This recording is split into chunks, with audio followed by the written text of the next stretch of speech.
মুখ্যমন্ত্রী বিজেপির কাছে আত্মসমর্পণ করেছে, নাকে খত দিয়েছে। বোলপুরের কাছারি পট্টিতে এসে প্রধানমন্ত্রীর মন কি বাত অনুষ্ঠান শোনার পর এই কথাই বললেন বিজেপির রাজ্য সভাপতি সুকান্ত মজুমদার। অন্যদিকে শুভেন্দু মমতার সাক্ষাৎ প্রসঙ্গে তিনি বলেন, মুখ্যমন্ত্রী বিজেপির কাছে স্যারেন্ডার করেছেন।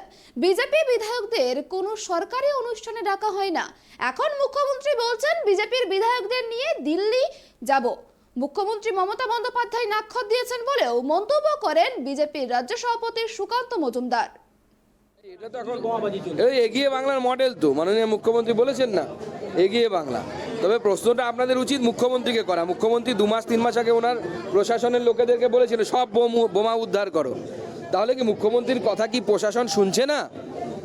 এখানকার এসপি তো শুনতাম যে সব কথা শোনে, এখন কি এখানকার এসপিও আর কথা শুনছে না?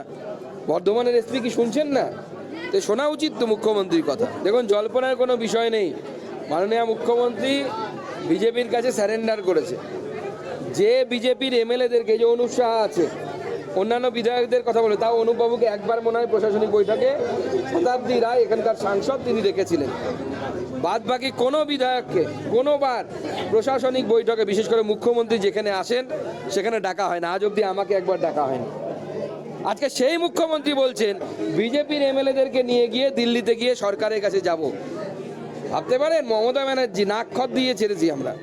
আরও অপেক্ষা করুন, আরও অনেক লীলা দেখতে পাবেন। সবে তো লীলা শুরু হয়েছে।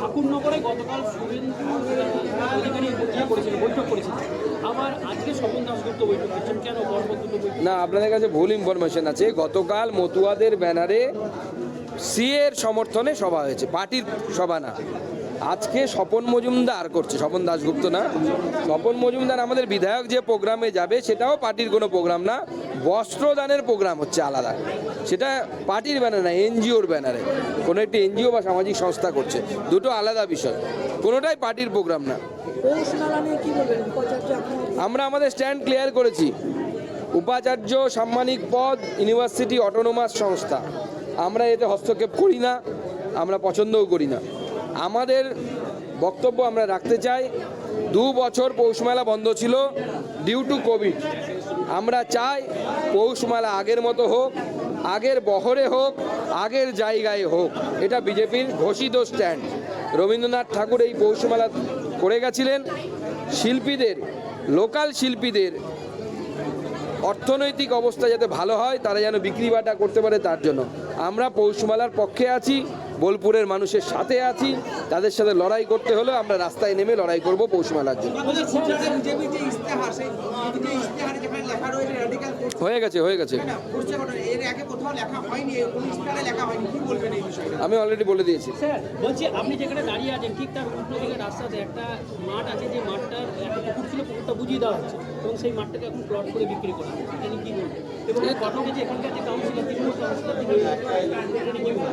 না, সে তো পার্সেন্টেজ পেয়েছে, সে কি বলবে? তাকে গিয়ে জিজ্ঞেস করুন মাইকটার সামনে, দাদা কত পেয়েছেন আর উপরে কত পেয়েছে পাঠিয়েছেন। এই যত পুকুর আছে কলকাতায় সব তো এই করছে। রনে মনে জলে জঙ্গলে যেখানেই চান্স পাবে কাটমানি খাইবে। তৃণমূলের এটা ঘোষিত নীতি। তো যেখানে পাচ্ছে পুকুর নদী কিচ্ছু বাকি রাখছে না। ডিসেম্বরে রাজ্যে একটা বিপুল বদল আসবে এমন ইঙ্গিত দিয়েছিলেন, তো ডিসেম্বর তো চলেই গেল। মুখ্যমন্ত্রী বলেছেন তো ধামাকা হবে।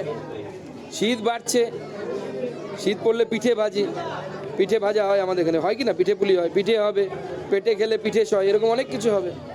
ধন্যবাদ। পশ্চিম মেদিনীপুরে নিখোঁজ এখনো পর্যন্ত উদ্ধার হয়নি, 96 ঘন্টা ধরে নিখোঁজ। পুলিশের ভূমিকা নিয়ে কি বলবেন? পুলিশ তো বাড়ি পাহারা দিতে ব্যস্ত দুজনের, আর বাদবাকি কোনো কাজ তো পুলিশের নেই। শান্তিনিকেতন বলে বাড়ি আছে, একটা টালির চালা আছে, এই দুটো পাহারা দিতে পুলিশের গোটা দিন কেটে যায়। বাদবাকি কোনো কাজ নেই পুলিশের। আবার ভোট আসবে, বিজেপির লোকেদের মিথ্যে মামলা দেয়া, অ্যারেস্ট করা, এগুলো কাজ করবে। ওই উদ্ধার পুলিশের মধ্যে পড়ে না। এখন পুলিশ কোর্ট চেঞ্জ হয়ে গেছে বাংলায়। পুলিশের কাজ হচ্ছে বিজেপিকে, পুলিশের উপর কোনো আস্থা নেই মানুষের, পুলিশের নিজের উপর নিজের আস্থা নেই। পুলিশ দেখতে পাচ্ছে না গুলি খাচ্ছে তৃণমূলের কাছে। আস্থা থাকলে গুলি খেত, নিজে গুলি করতো পুলিশ।